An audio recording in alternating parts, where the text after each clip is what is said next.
All right, folks, welcome to the Memphis, Tennessee edition of What the Hell Does My Hotel Room Smell Like? Cigarettes and Fig Newtons.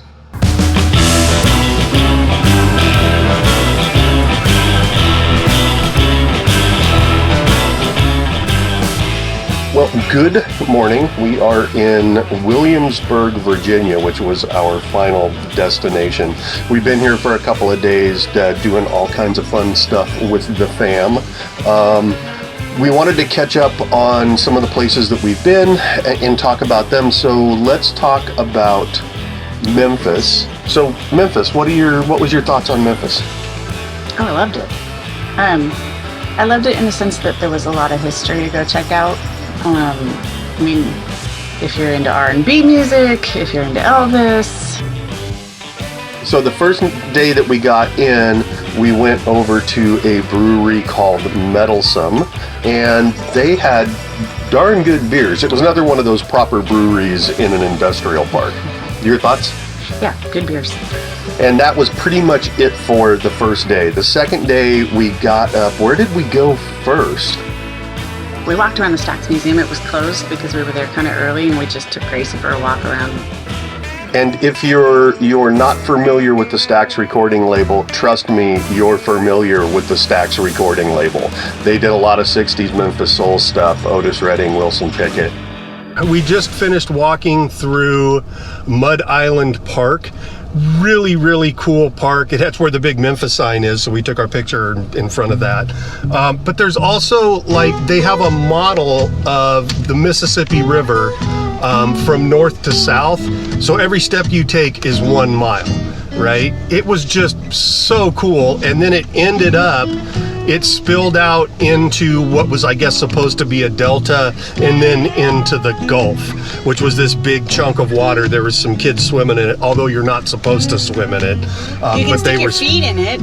It said you can stick your feet into it to dip, yeah. But you're not supposed to swim. You know, sometimes people don't pay any attention to that stuff. Right. So these kids were swimming in it. But it was just really, really cool. And it was a chance to get Gracie out and let her walk around a little bit.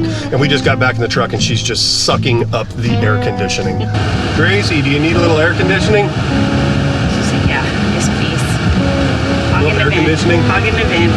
I just can't figure out. I get back in the car and my face is flushed red. I'm dripping sweat, wiping sweat out of my eyes. And these people don't even look like, they just look like it's a walk in a park.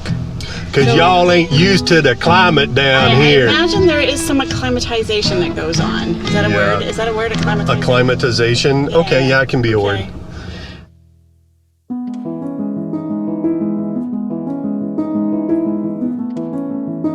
And then where did we wind up? The Lorraine Hotel. It was actually the hotel where Martin Luther King was assassinated, and it's been turned into a museum, but it's still it feels very intimate. You know, they have a big wreath up where, on the balcony where he was shot, and it was a pretty emotional moment for me. I think we're in a time in our country where things are changing, and a lot of the things that Martin Luther King Jr. fought for are being dissolved away. So to be there in the spot where he was killed was an emotional thing. It was pretty powerful. Yeah.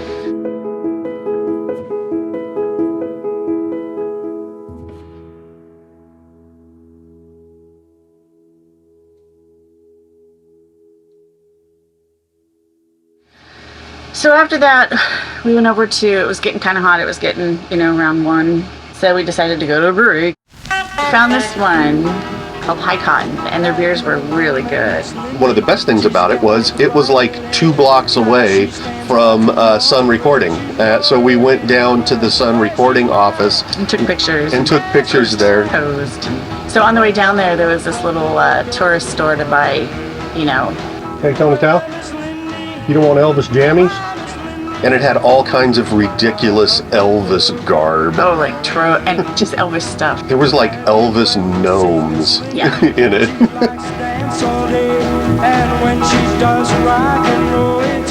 And then we wound up at another brewery that was on the recommendation of the guy at High Cotton. High Cotton. It's where we got the Violet from Charlie and the Chocolate Factory beer.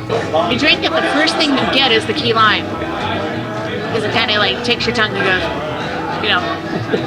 Key lime hits you, curls your tongue. And then coconut finishes it. You know, met some interesting people in there. Yeah, well, I mean, you always meet interesting people when you go into a brewery, and people are there to tell stories and talk to each other. Gracie had a good time in that one. So the next day on the road to get to Nashville, and Nashville, you need to step up your dog-friendly game.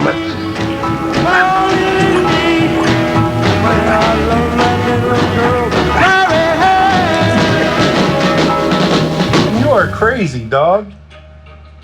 Give me that